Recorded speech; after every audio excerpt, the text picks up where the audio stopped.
제가 오늘 여러분과 함께 나누고자 하는 말씀의 제목은 믿음은 자포자기로, 미안합니다, 자기 포기로 자포자기가 아니에요. 자기 포기입니다.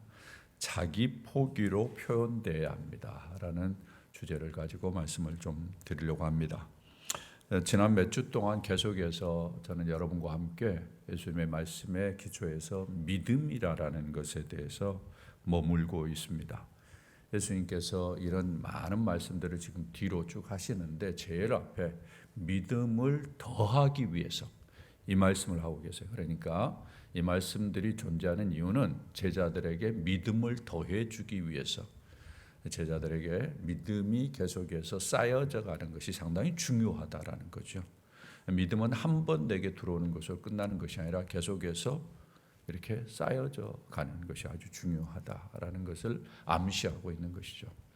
제가 여러분에게 그런 이야기를 했어요. 우리가 아는 지식도 쌓여져 간다. 또 지식이 이렇게 잘 쌓여져 간다. 하나님의 말씀을 배울 때도 말씀이 잘 쌓여져 가야 된다라는 이야기를 했어요. 우리가 일주일에 한 번씩 하나님의 말씀을 듣기 때문에 잘못하면은 그 지식이 쌓이질 않아요. 흩어져 버려요. 지식이 쌓여야 됩니다.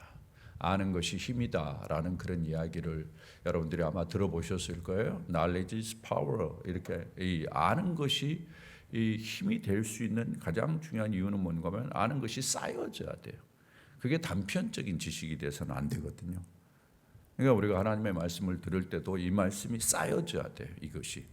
그래야만 이것이 파워를 형성해요. 제가 늘 강조하잖아요. 크리스천들이 이러한 놀라운 하나님의 말씀을 들었음에도 불구하고 하나님의 말씀에 의해서 자기의 삶이 바뀌지 아니하고 인생이 참으로 부유하게 풍성한 삶이 되지 못하는 이유 중에 하나는 말씀이 쌓이질 않아서 이 말씀이 파워로 작동하지 않기 때문에 그렇다라는 거예요.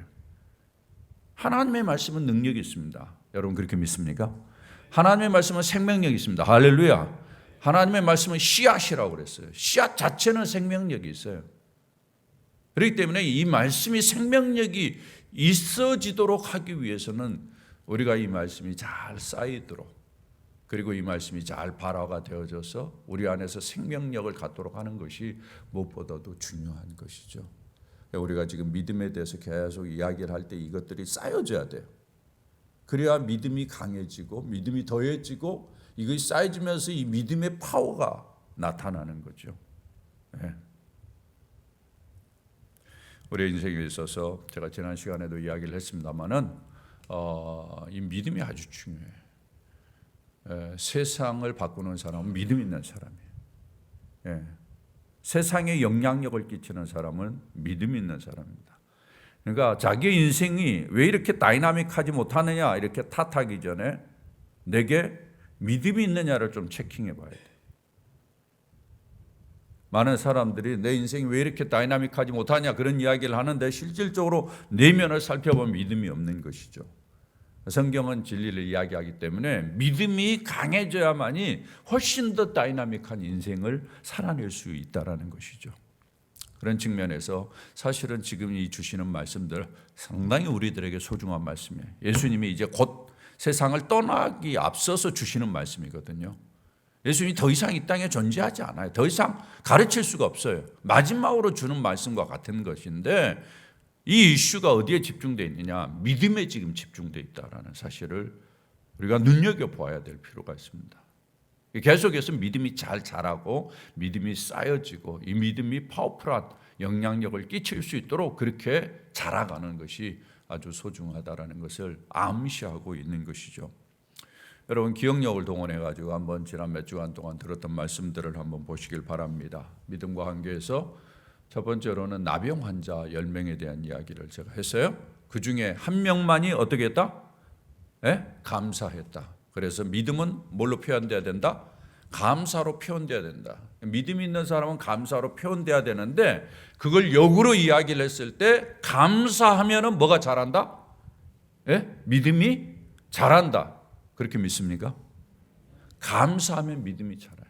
감사하면. 그러니까 믿음 있는 사람은 그 믿음을 감사로 표현하게 되는데 역으로 감사를 표현하는 동안에 뭐가 자라는 거예요? 믿음이 자라는 거예요. 믿음이 강해지기 위해서는 감사가 더 많을수록 믿음이 더 자라는 거죠. 그런 가운데 우리가 잘못하면 비교 감사하기가 쉬운데 비교하면서 감사해. 그렇게 감사를 하면 안 돼요. 그리고는 제가 절대 감사를 강조했어요. 절대 감사. 남과 비교해서 감사하지 말고 내 삶 속에서도 좋았던 때와 비교해서 감사하지 말고 절대 하나님 앞에 감사하는 그런 모습으로 감사하는, 표현하는 것. 이것이 우리의 믿음을 자라는 데 아주 중요하죠. 지난 시간에는 우리가 한 재판장과 과부의 이야기를 아마 여러분들이 기억나시라고 생각합니다. 재판장과 과부의 이야기를 보면서 믿음이 기도로 표현돼야 된다라는 이야기예요. 자기의 믿음이 기도로 표현돼야 된다. 과부의 믿음이 뭘로 표현되었느냐? 끈질긴 기도로, 계속된 기도로, 나를 불쌍히 여겨주십시오, 간절한 기도로 표현되는 거예요. 그건 다른 말로 바꿔 이야기해서 그렇게 기도할 때 내 믿음이 어떻게 해요? 자라는 거예요. 자라는 거예요. 기도하지 않는 사람은 믿음이 자라지 않습니다. 감사하지 않는 사람은 믿음이 자라지 않아요. 여러분도 주변에 다 보세요. 여러분도 주변에 이렇게 보면은 그래도 기도하고 감사하고 이런 분들이 믿음이 자라고 성장하고 변화되고 새로워지고 참으로 다이나믹하게 인생을 살아가는 것을 볼 수 있으라고 생각해요. 그렇지 않은 사람들은 맹숭맹숭해요. 똑같은 크리스천으로 살아가도. 그런 면에서 예수님께서 아주 중요한 이야기를 하고 있는 거예요. 오늘은 좀 더 다른 의미에서 믿음을 이야기를 하고 있습니다. 믿음은 자기 포기로 표현되어야 된다. 그러니까 이걸 또 다른 말로 바꿔 이야기한다면은 믿음은 자기를 포기하는, 자기를 내려놓는, 자기를 포기한다는 말은 역으로는 하나님을 인정하고 자기를 내려놓는다는 이야기예요. 자기를 포기하는 그러한 모습을 통해서 믿음은 자란다라는 거예요. 자기를 포기하지 않으면 믿음은 자라지 않습니다. 자, 그 이야기를 하고 있는 거예요. 이게 결론이죠, 사실상. 예수님께서 어떻게 그런 이야기를 하고 있는지를 우리가 중간중간을 보면은 이게 지식이 정리가 돼서 이게 이제 이해가 되고, 이해가 되면은 이게 파워가 되는 거니까 여러분들이 잘 살펴보도록 그렇게 하겠습니다. 먼저 내용을 보면은, 내용을 보기에 앞서서 우리가 체킹을 해야 될 하나님의 말씀이 있습니다. 여러분이 설교를 메모할 수 있는 시트에 보면은 두 번째 문제, 누가복음 18장 14절과 연계되어 있다라고 이야기를 하면서 이 누가복음 18장 14절과 연계된 부분을 여기에서 강조하고 있어요. 여러분 14절 지난주에 읽었습니다만은 여러분 한번 보실 수 있기를 바랍니다. 14절 다 같이 한번 읽어볼까요? 시작. 내가 너희에게 이르노니 이에 저 바리새인이 아니고 이 사람이 의롭다 하심을 받고 그의 집으로 내려갔으므로 무릇 자기를 높이는 자는 낮아지고 자기를 낮추는 자는 높아지리라. 예수님께서 지금 이야기한 내용 중에 하나가, 대부분의 많은 사람들은 바리새인이 의로울 거라고 생각했지만 아니다. 바리새인이 의로운 사람이 아니다. 세리가 의로운 사람이다. 이렇게 이야기를 해요. 어떻게 세리를 그렇게 이야기할 수 있느냐? 세리가 한 일은 하늘을 쳐다보지도 못하고 가슴을 치며 하나님이여 불쌍히 여겨주십시오, 나는 죄인으로소이다라고 소리를 쳤거든요. 그 모습을 보면서 예수님께서 그 사람이 바로 의인이다 라고 이야기를 한 거예요. 그러면서 예수님이 아주 중요한 이야기를, 자기를 낮추는 자가 의로운 자다, 자기를 낮추는 자가 믿음 있는 자다, 이렇게 이야기를 하고 있는 거죠. 그러니까 전체적으로 지금 예수님께서 낮추는 것에 대해서 이야기를 하고 있습니다. 자기를 낮추는 것. 믿음은 자기를 낮추는 것과 연관이 있다라는 이야기죠. 그러면서 예수님께서 하시는 이야기를 이제 여러분 보시길 바랍니다. 여러분이 15절 이하에 보면은 어린 아이에 대한 이야기를 해요. 16절에 보면은 예수님께서 어린아이들을 불러가지고 이렇게 이야기합니다. 어린아이들이 내게 오는 것을 용납하고 금하지 말라. 하나님의 나라가 이런 자의 것이니라 라고 이야기를 하면서 17절 우리 다시 한번 읽어볼까요? 시작. 내가 진실로 너희에게 이르노니 누구든지 하나님의 나라를 어린아이와 같이 받들지 않는 자는 결탄코 거기 들어가지 못하리라. 자, 어린아이와 같지 아니하면 하나님 나라에 들어갈 수 없다. 하나님의 나라가 어린아이와 같다. 그렇다면은 어린아이의 어떤 부분을 지금 예수님께서 강조하고 있는 거예요? 여기에 17절의 내용을 보면은 어린아이와 같이 받아들이지 않는 자는 무슨 이야기야? 어린아이는 하나님의 나라를 이야기하면은 계산하지 않아요. 이것저것 따지지 않아요. 그냥 받아들이는 거죠. 그러니까 자기를 낮추는 샘플로 지금 어린아이를 이야기하고 있어요. 내가 뭘 아는 것처럼 자기를 뽐내지 않아요. 자기의 지식을 드러내지 않아요. 어린아이는 그냥 받아들이는 거예요. 이게 자기를 낮추는 모습 중에 하나라고 주님께서 이야기를 하고 있는 거죠. 그 샘플이에요. 그리고는 어느 부자에 대한 이야기가 바로 이어집니다. 그런데 여러분 흥미로운 이야기를 보십시오. 18절 어떤 관리가 물어 이르되 선한 선생님이여 예수님께 이렇게 이야기합니다. 뭐라고 이야기합니까? 내가 무엇을 하여야 영생을 얻으리까? 여러분 이 말을 들으면서 어떠세요? 앞에 어린이와 비교해 가지고 어떻게 느껴지세요? 어린이는 그냥 받아들였어요. 어린이는 하나님의 나라에서 그냥 받아들였어요. 근데 여기에 지금 부자 관리는 뭐라고 이야기하는 거예요? 무엇을 하여야 영생을 얻으리까? 이렇게 이야기를 해요. 좀 이렇게 뭔가 좀 자기는 다르다라는 것을 보이고 싶은 거죠. 그렇죠? 아무런 생각하지 아니하고 그냥 받아들이는 것은 아주 우스운 사람으로 생각하고 자기는 뭔가를 해야만이 뭔가 멋있어 보이는 것처럼 그렇게 느낄 수 있잖아요. 대부분의 많은 사람들이 그렇죠. 그런 의식을 가지고 예수님께 이야기를 합니다. 이 사람이 잘못된 정보를 가지고 있었을 수도 있고 자기를 드러내고 싶은 그런 욕망도 있었을 거예요.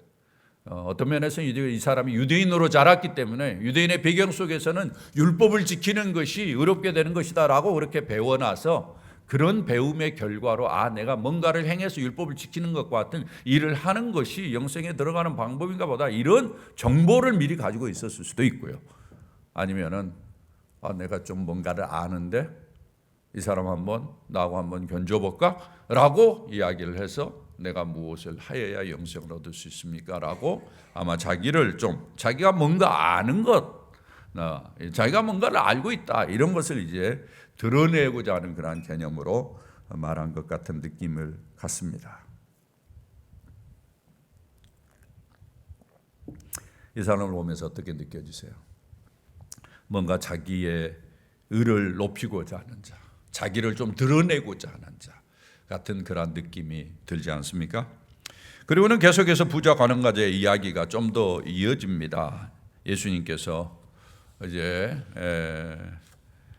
이렇게 이야기합니다. 네가 어찌 나를 선하다 일컫느냐? 하나님 외에는 한 분 외에는 선한 이가 없다라고 이야기를 하고 네가 계명을 안다 하면서 계명을 쭉 나열합니다. 그런데 흥미로운 이야기는 21절입니다. 뭐라고 이야기하죠? 여짜오되 이것은 내가 어려서부터 다 지켰습니다. 이게 무슨 말이에요? 나는 영생에 들어갈 준비가 다 됐습니다. 이런 이야기나 마찬가지죠. 난 다 지켰습니다. 그러면 앞에서 내가 무엇을 하여야 영생을 얻으리까 이 질문한 것은 뭐예요? 우리가 이야기한 것처럼 자기 자신을 드러내고 폼잡기 위한 그러한 질문이라고 유추할 수 있는 것이죠. 예수님이 그래서 이렇게 이야기합니다. 우리가 잘 아는 말씀이죠. 22절에 보면은 네게 아직 한 가지 부족한 것이 있는데 내게 있는 것을 다 팔아 가난한 자들에게 나눠주라. 예수님이 무엇에 기초서 이야기를 합니까? 율법을 두 가지로 나누죠. 먼저는 하나님 사랑하고 두 번째는 누구 사랑? 이웃 사랑이죠. 이웃 사랑의 계명을 네가 지킨다면은 네가 가지고 있는 것을 팔아서 다른 사람에게 나누어줘라 라고 이야기해요. 실질적으로 계명을 지키는 것이 네가 가지고 있는 것을 희생해서 다른 사람에게 나누어 주는 것, 재물을 나누어 주는 그 일을 통해서 율법을 지키는 것이라고 이야기할 수 있는데, 그렇다면 네가 그 율법은 지켰느냐라고 묻는 것이죠. 이 사람 아무런 대답을 못합니다. 예수님께서 왜 이야기를 하셨을까? 사람들이 착각하고 있다라는 거죠. 뭐 좀 하면은 그것이 자기의 의로움이냐 그걸 자랑하고 드러내려고 하는 그런 어리석음을 지적하는 것. 인간이 얼마나 어리석은가. 실제로 선행을 행한다고 하지만 그 선행이 얼마나 유치하고 제한적인가. 그것을 가지고 내가 뭔가를 행하고 있다라고 자랑하는 것이 얼마나 부질없는 일인가. 이렇게 이야기를 하면서 네가 진짜 문제는 너에게 있어서 재물이 우상이다라고 이야기하는 거예요. 사실 그렇죠. 이 사람이 재물을 포기할 수가 없었습니다. 그래서 심히 근심했다라고 성경이 이야기를 하고 있어요.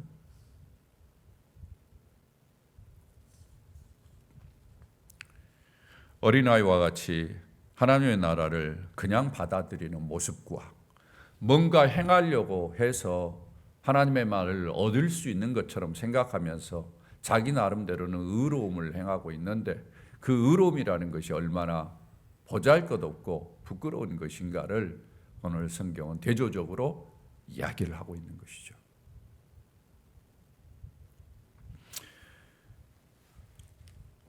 사람들이 그래서 이야기를 합니다.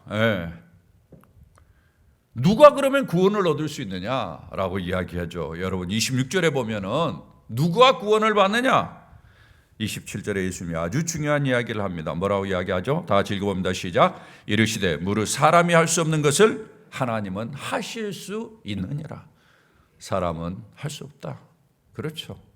아무리 율법을 행한다 해도 할 수가 없다. 그러나 하나님은 하실 수 있다. 사람들이 선행을 통해 가지고 그 하나님 나라의 영생을 얻으려고 생각하는데 아니다. 그런 방법이 아니라 하나님이 하시는 방법은 독생자 예수 그리스도를 십자가에 내어주셔서 그를 믿는 자만 구원을 얻도록 하는 그 하나님의 방법으로 하시는 것을 이야기를 하고 있는 것입니다.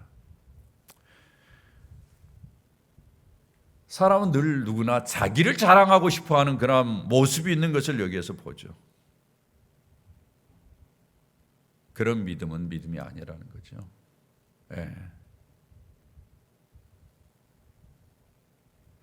이제 마지막으로 이런 모습을 보면서 베드로가 낍니다. 28절에 보면은 베드로 제자들 가운데 베드로가 이렇게 이야기해요. 우리가 우리의 것을 다 버리고 주를 따랐습니다. 참 흥미로운 이야기죠. 베드로가 어떻게 이런 이야기를 할 수 있었을까? 참 이런 유치한 이야기를 다 한다 이런 생각이 들잖아요. 아마 베드로 자신이 하고 싶었었던 이야기인지 아니면 다른 제자들의 이야기를 모아서 했는지 잘 구분은 안 됩니다만 어떻든 그들이 생각하는 한 단편을 이야기해 주는 거예요. 여기까지 오는데도 우리도 많이 희생했습니다. 우리의 희생도 좀 알아주십시오 라는 이야기죠. 우리 안에도 그런 것들이 있을 수 있잖아요. 교회 오면서 우리도 지금 희생했습니다. 그 희생 좀 알아주십시오. 이렇게 이야기를 하는 거죠.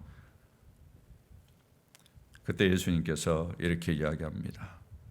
내가 진실로 너희에게 이르노니 하나님의 나라를 위하여 집이나 아내나 형제나 부모나 자녀를 버린 자는 현세 여러 배를 받고 내세 영생을 받지 못할 자가 없느니라. 이렇게 말씀하셔요.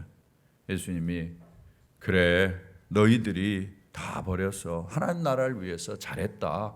거기에 보상이 있을 거야. 주님께서 아마 그렇게 위로하고 격려하는 듯한 뉘앙스로 보입니다. 그러나 예수님의 본심이 여기에 있었을까? 너희들 수고해서 격려도 하지만 보상해 줄 거야. 주님이 그렇게 말씀도 하시지만은 진짜 예수님이 본심으로 말하고 싶었던 것이 여기 있었을까?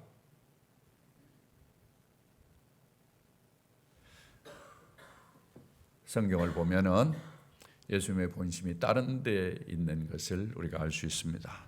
31절의 말씀입니다. 31절 이하에 보면 예수님께서 12 제자에게 이렇게 이야기를 합니다. 예수님이 장소를 옮기지 않았어요. 그냥 그 자리에 있는 12 제자에게 말했어요. 그러면서 무슨 이야기합니까? 내가 32절에 뭐라고 이야기해요? 다 같이 한번 읽어봅니다. 시작.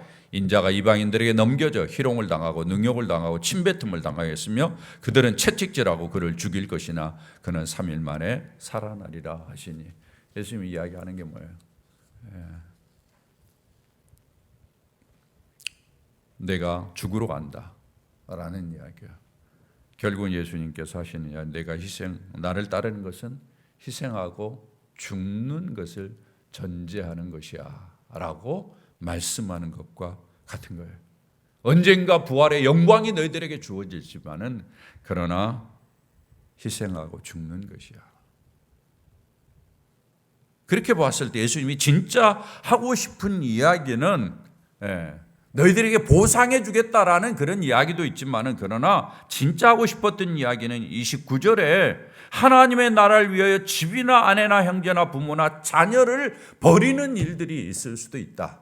이런 이야기를 주님께서 하고 싶었던 것이죠.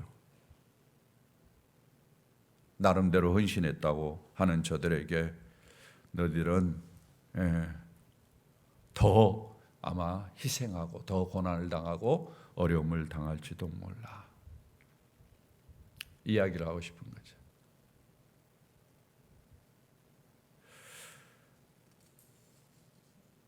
이렇게 해서 말씀이 마무리가 됩니다. 이것이 오늘 내용인데 오늘 이 말씀을 통해서 주님이 우리들에게 꼭 남겨주고 싶은 말씀이 무엇일까? 여러분들이 그 다음 3번 문제에 보면은 제가 한 4가지로 정리를 했는데 간단하게 우리 보도록 그렇게 하겠습니다. 첫 번째, 우리 다 같이 한번 읽어볼까요? 시작. 사람에게는 자기를 드러내고자 하는 욕망이 있다. 여러분 어떻게 느껴지세요? 맞습니까? 숨길 수 없는 욕망이죠. 부자 관원과의 이야기가 그걸 잘 이야기를 합니다. 내가 무엇을 하여야 자기 의를 드러내고자 하는 욕망. 자기는 율법을 다 행했다라고 이야기를 합니다. 자기를 자랑하고자 하는 그런 모습이 그 안에 있어요. 그를 향해서 주님께서 재물을 팔아 가난한 자들에게 나누어 주고 나를 따르라. 근데 이 사람은 그걸 팔지 못하죠. 따르지 못하죠. 이 사람의 본래 수준이 어느 정도예요? 그 정도예요. 자기를 폼잡고 자기를 드러내고 뭔가 할 수 있는 것처럼 자랑하면서도 자기 희생하지 않는 것이 이 사람의 실력이에요. 재물을 포기하지 않는 것이 이 사람의 실력이에요. 실력. 상당히 중요한 이야기를 하고 있어요. 우리가 우리 자신의 실력을 알아야 돼요. 별거 아닌 것 가지고 자기를 드러내려고 하는 그러한 모습들, 사실은 부끄러운 것이죠. 어떻게 보면 그 정도의 실력을 가지고 그 정도의 실력이 최선의 실력이라고 생각하면서 자기를 자랑하려고 하는 그러한 모습이 부끄러운 것이죠.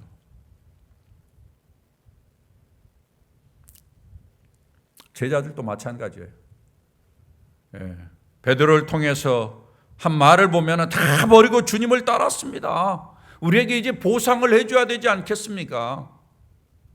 종이라고 생각했으면 우리는 무익한 종이라 다만 할 일을 했을 뿐입니다 라고 그런 마음과 자세로 따랐어야죠. 그런 표현을 했어야죠. 그렇지 않습니까? 그런데 제자들은 자기가 그렇게 했으니까 알아주십시오 라는 이야기예요. 이게 제자들의 실력이에요. 여러분 지금 부자 관원의 모습과 제자들의 모습을 보면서 우리의 실력은 어느 정도인지 한번 보시길 바랍니다. 우리의 실력은 어느 정도인지요. 우리 주변에 이 정도의 실력을 가지고 있는 사람들이 많이 있죠. 소중한 것일 수도 있지만은 그러나 주님이 기대하는 것과는 다른 것이죠. 사람은 늘 자기가 할 수 있음을 자랑하려고 합니다. 이건 아니라는 거예요. 자기를 드러내려고 하는 것은 믿음과 상관없을 수도 있어요. 믿음은 자기를 드러내는 것이 아니라 하나님을 드러내는 데 있어요. 믿음은 자기가 한 일을 주장하는 것이 아니라 하나님이 하신 일을 드러내는 사람입니다. 그것이 믿음이에요. 믿음은 가장 하기 어려운 힘든 자기 희생을 하는 거예요. 예. 나는 할 수 없지만은 하나님은 하실 수 있다고 생각하면서 내가 하는 데까지 최선을 다해야지, 이런 마음이 믿음의 마음이에요. 믿음은 보상을 바라지 않아요.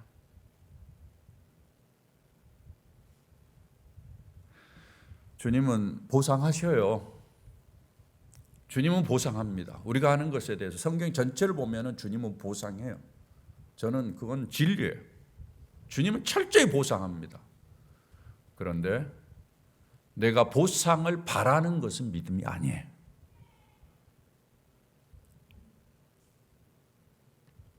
주님이 보상하시는 것은 은혜고, 내가 보상을 바라는 것은 자기 자랑에 불과합니다. 사랑하는 여러분, 우리가 이 땅을 사는 동안에 자기를 드러내고자 하는 욕망을 잘 관리하셔야 됩니다. 왜냐하면 이것이 우리의 눈을 가리면 믿음이 자라지 않기 때문에 그렇습니다. 이것이 우리의 눈을 가리면 여러분이 행하는 모든 행동들이 믿음과 상관없는 행동들이 되기 쉬워요. 하나님께서 여러분에게 은혜 주셔서 자기를 드러내기보다는 주님의 은혜에 감사해서 내가 무엇을 들어도 아깝지 않다라는 그런 마음으로 주님을 위해 헌신하는 축복이 있기를 주의 이름으로 축원합니다. 두 번째 봅니다. 다 같이 한번 읽어봅니다. 시작. 자기를 낮추는 일은 믿음의 가장 본질적인 부분이다. 바리새인과 세리의 기도에서 예수님이 하신 말씀이 자기를 낮추는 자는 높아진다. 낮아지는 인생, 그것이 믿음의 본질이라는 것이에요. 그러면서 예수님이 어린아이의 이야기를 한 이야기가 그 이야기예요. 어린아이들이 내게 오는 것을 용납하고 금하지 말라. 하나님의 나라가 이런 자일 것이다.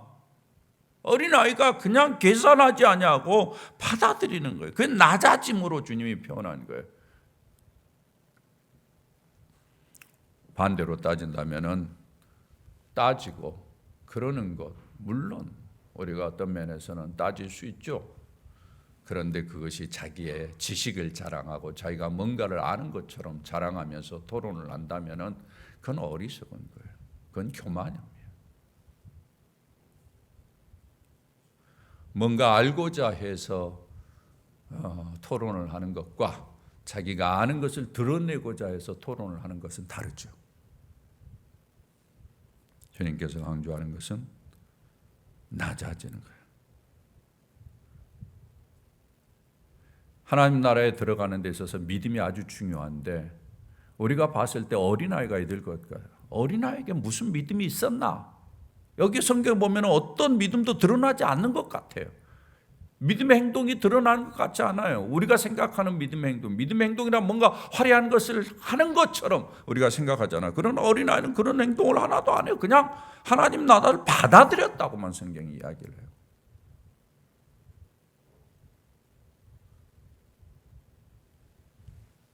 상대적으로 부자 관리는 참 흥미롭잖아요. 자기를 드러내고 자기를 자랑하고 자기가 높아지려고 하고. 저는 이 본문을 읽으면서 그런 생각이 들었어요. 예수님께서 왜 부자 관리 이야기를 먼저 안 하고 어린아이 이야기를 먼저 했을까라는 생각이 들었어요. 여러분 어떤 생각이 들었어요? 왜 어린아이 이야기를 먼저 했을까요? 네? 자기를 낮추는 이야기를 하면서 부자 관리 이야기를 하지 아니하고 먼저 하자 어린아이들 이야기를 했어요. 제가 봤을 때는 주님께서 자기를 낮추는 이러한 훈련이 무엇보다도 중요하기 때문에 이렇게 말씀하신 것 같다라는 생각이 듭니다. 사랑하는 여러분, 믿음이 무엇일까요? 믿음은 하나님을 인정하는 것입니다. 그것은 상대적으로 나를 인정하지 않는 거예요. 다른 말로 바꿔 얘기한다면 하나님을 높이고 나를 낮추는 거예요. 예. 성경에 보십시오. 모든 믿음의 사람들은 하나님을 인정한 거예요. 하나님을 높이는 거예요. 하나님이 하시는 일에 대해서 그대로 인정하고 그걸 따르는 거예요. 잘 이해가 안 돼도 따르는 거예요. 스스로 죄인인 것을 고백하고 스스로 가슴을 찢고 불쌍히 여겨달라고, 이것이 믿음이에요. 그게 자기를 낮추는 믿음이에요. 사랑하는 여러분, 이런 측면에서 저는 믿음이 성장하려면 자기를 낮추는 훈련을 좀 해야 된다고 생각해요. 여러분은 어떠세요? 여러분 신앙생활하면서 자기를 낮추는 훈련을 좀 하세요?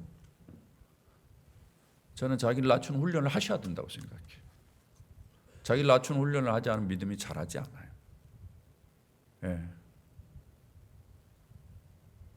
저는 말부터 좀 시작했으면 좋겠다라는 생각이 들어요.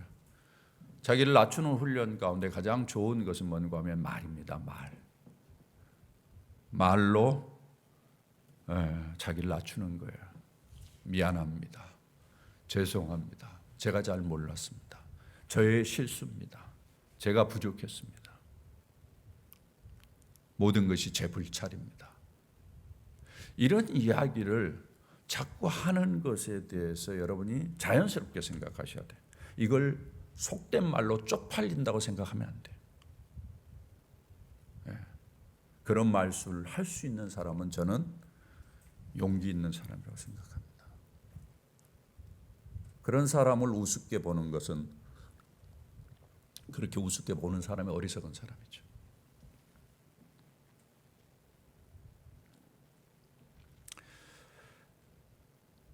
그런 말을 자꾸 할수록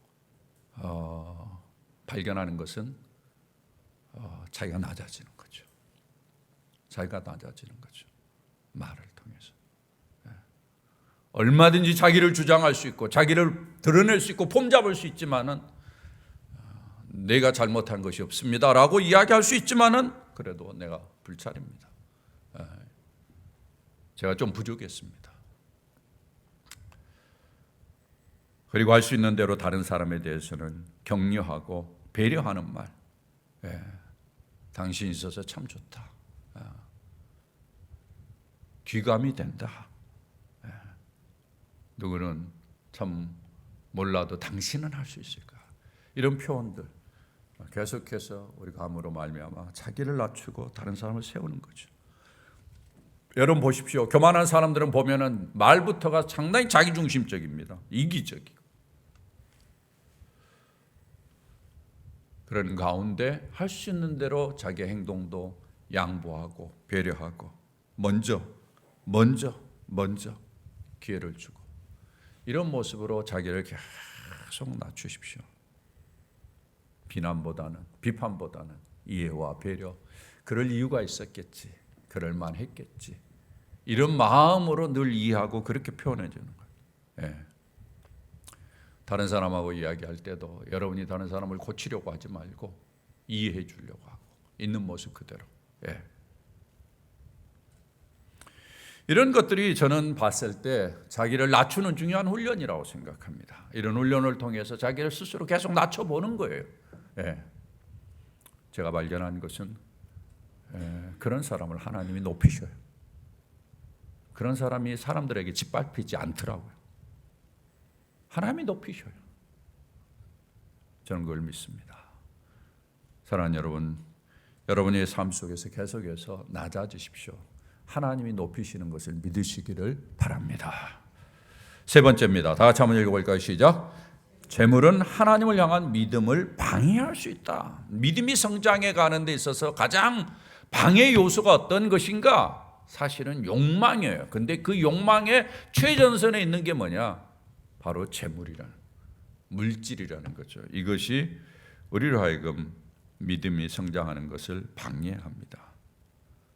24절에 보면 재물이 있는 자는 하나님 나라에 들어가기가 얼마나 어려운지, 낙타가 바늘귀에 비유로 든 것입니다마는 하나님의 나라에 들어가기가 그렇게 어렵다라는 거예요. 왜?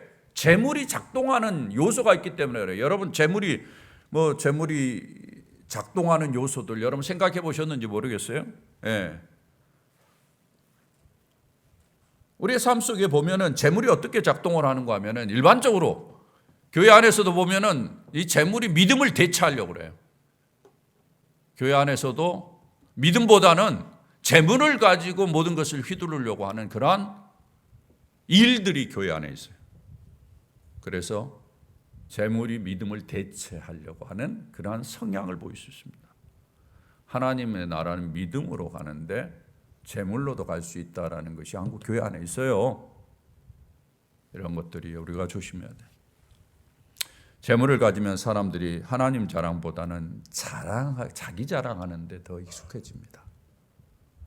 그것을 좀 하나님 자랑해야 되는데 자기 자랑하기에 급급해요.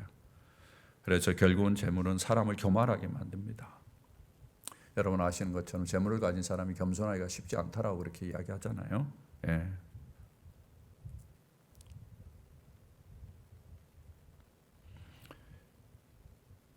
우리 개인적으로도 한번 생각해 보면은 재물을 이렇게 생각하면은 이 재물이 우리의 삶 속에 그런 영향을 미쳐요.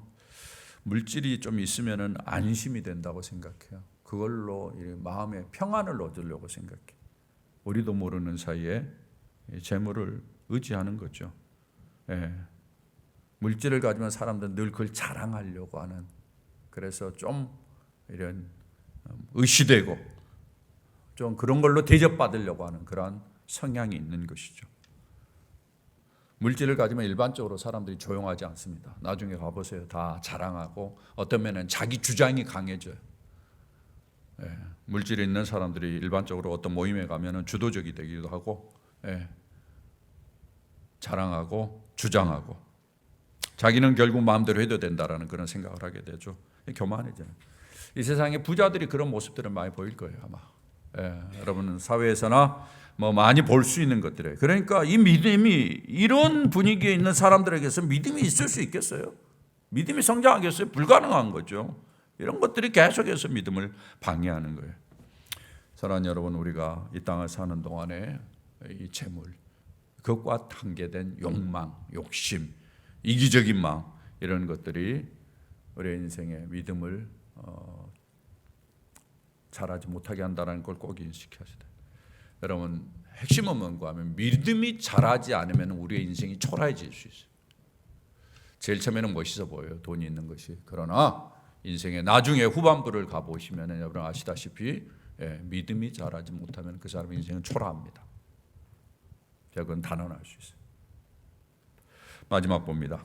자, 한번 읽어볼까요? 시작. 믿음은 자기 포기로 표현돼야 된다. 자기 포기. 예수님께서 제자들에게 한 이야기입니다. 29절. 하나님의 나라를 위하여 집이나 아내나 형제나 부모나 자녀를 버린 자는, 사람들이 이런 이야기를 보면서 누가 이렇게 할 수 있느냐라고 이야기를 합니다. 그러나 주님이 강조하는 것은 이렇게 포기해라. 주님께서 사실 제가 아까 설명드린 것처럼 너희들의 보상이 있다 이런 이야기를 하고 싶은 이야기가 아니라는 거죠. 주님은 더 희생하고 어쩌면 나중에 죽기까지도 그래야 될지도 모른다. 그러나 내가 너희들이 하는 것을 결코 잊지는 않을 것이다 라고 이야기를 하면서 주님이 이야기하는 것은 뭔가 하면은 자기를 더 포기해라. 그렇잖아요. 이 말이 무슨 말이에요? 진정 하나님이 창조주 되시고 구원자 되신다면, 그분을 진정 믿는다면 어떤 면에서는 그분이 요구하는 것 때문에 다 내려놓을 수도 있지 않을까라는 생각이 듭니다. 저는 인생을 살면서 자기를 내려놓고 자기를 포기하는 것을 배워가는 것이 인생이 아닌가라는 생각을 많이 하게 돼요. 그런 면에서 제가 최근에 새벽기도에서 이 역대상을 보다가 다윗의 이야기를 보면서 참 그 마음에 제게 감동이 됐어요. 다윗의 평생의 소원 중에 하나가 뭐였는가 하면은 하나님의 성전을 짓는 거였거든요. 하나님의 성전을 짓기 위해서 자기가 모든 걸 다 모았어요. 그런데 하나님 뭐라고 그래요? 너는 성전을 지을 수 없어. 하나님은 허락하지 않아요.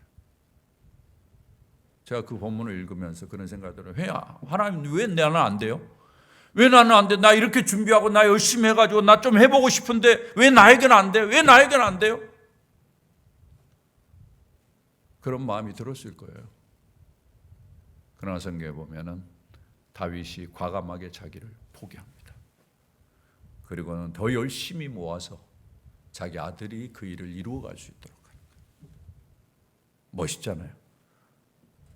안 멋있어요? 다 내가 해야 돼요? 네? 멋있잖아요. 우리 인생에 이렇게 자기 포기 이렇게 해서 해나가는 거.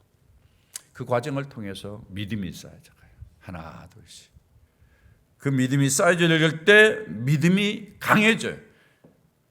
그 믿음이 강해질 때 우리가 비록 포기하고 내어주고 희생하고 다 양보하는 것 같지만은 실제로 강해져. 약한 것 같지만 강해져요. 다 잃은 것 같지만은 다 가지고 다 소유하는 놀라운 은혜를 덧입게 되는 축복이 있는 줄 믿습니다. 이런 은혜를 여러분이 잊지 마시고 여러분의 믿음이 이렇게 쌓여져가는 축복이 있기를 주의 이름으로 부탁을 드립니다.